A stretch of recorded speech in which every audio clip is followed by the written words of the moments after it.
سر نجاح سروال مدور بين الخطأ والصحيح. طبعا بعد ما درنا فصلنا السروال مدور ديالنا ودورناه بيان سور درنا لي ترانسفورماسيون اكسيتيرا، ما ندخلوش فيها في التعليقات.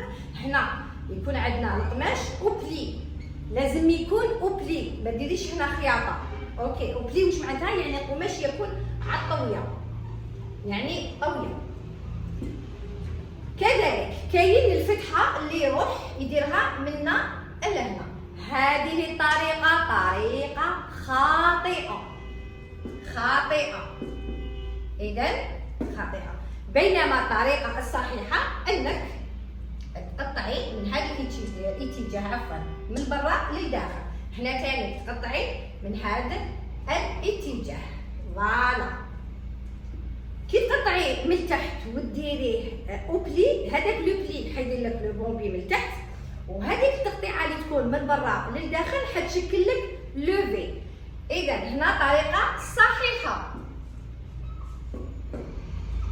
جربوها واعطوني خبر وقولوا لي في التعليقات اللي راكم موالفين تخدموا، اسكو تخدموا بالطريقه الاولى ولا بالطريقه الثانيه. خلوا لي كامل في التعليقات.